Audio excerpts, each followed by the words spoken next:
दोस्तों नमस्कार, मेरा नाम है अनूप आकाश वर्मा और आप देख रहे हैं द रिपोर्टर हिंदी। पश्चिम बंगाल विधानसभा चुनाव 2026 में असदुद्दीन ओवैसी की ऑल इंडिया मजलिस इत्तेहादुल मुस्लिमीन यानी कि AIMIM और हुमायूं कबीर की party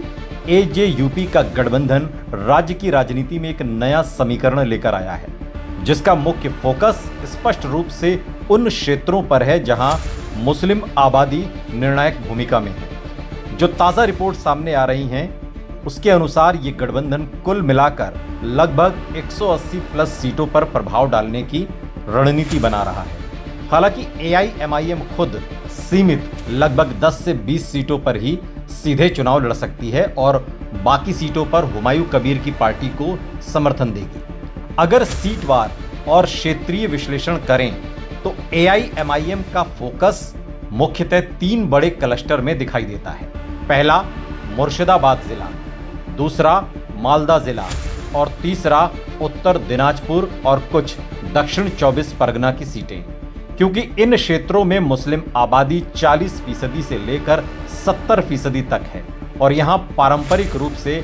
all India Trinamool Congress यानी कि TMC और कांग्रेस और लेफ्ट के बीच मुकाबला रहा है।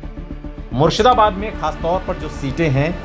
उनमें बेलडांगा, जंगीपुर, रघुनाथगंज, डोमकल, हरिहरपाड़ा, रेगीनगर, नवदा, यहाँ हुमायूं कबीर और असदुद्दीन ओवैसी का गठबंधन सबसे ज़्यादा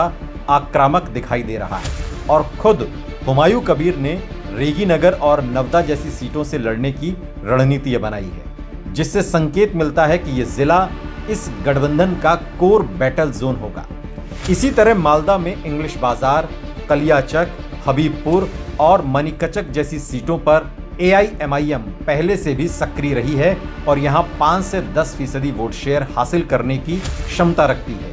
जो अगर AJUP यानी कि हुमायूं कबीर की पार्टी के साथ जुड़ता है तो मुकाबला त्रिकोणीय भी बन सकता है।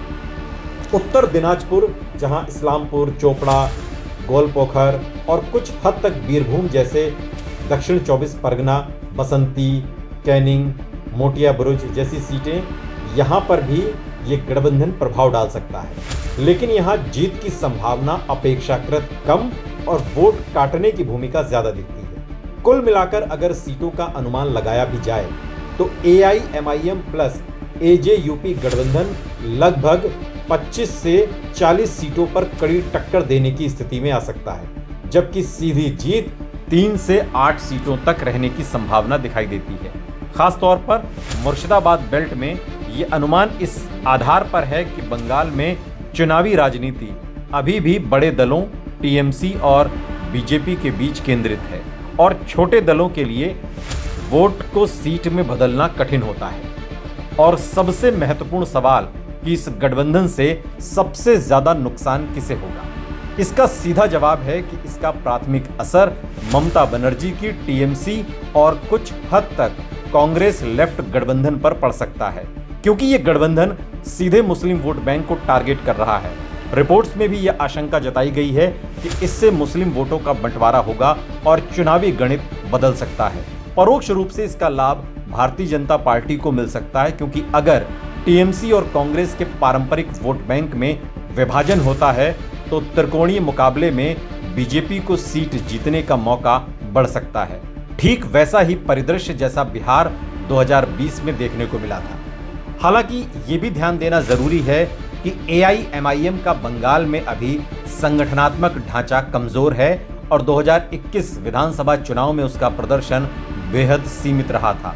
इसलिए 2026 में भी उसकी सफलता काफी हद तक हुमायूं कबीर के स्थानीय प्रभाव और वोट ट्रांसफर की क्षमता पर निर्भर करेगी। अगर मुस्लिम वोट का बड़ा हिस्सा TMC के साथ बना रहता है तो AIMIM और AJUP गठबंधन केवल स्पॉइलर बनकर रह सकता है, यानी कि वोट कटवा। लेकिन अगर 10 से 15% वोट भी प्रभावी रूप से ट्रांसफर होता है तो ये गठबंधन 5 से 10 सीटों पर परिणाम बदल सकता है और कुछ सीटों पर जीत भी सकता है। AIMIM का पश्चिम बंगाल में चुनाव लड़ना सीधी सत्ता की लड़ाई से ज्यादा वोट बैंक की राजनीति और प्रतिनिधित्व की लड़ाई है। ये गठबंधन खासतौर पर मुर्शिदाबाद, मालदा और उत्तर बंगाल के मुस्लिम बहुल क्षेत्रों में फोकस कर रहा है। जहां पर 25 से 40 सीटों पर असर डाल सकता है, 3 से 8 सीटें जीत सकता है और सबसे ज्यादा नुकसान टीएमसी कांग्रेस गठबंधन को पहुंचाकर चुनाव को त्रिकोणीय बना सकता है, जिससे बंगाल की पारंपरिक द्विधुरीय यानी कि टीएमसी वर्सेस बीजेपी राजनीति में एक नया मोड़ आ सकता है।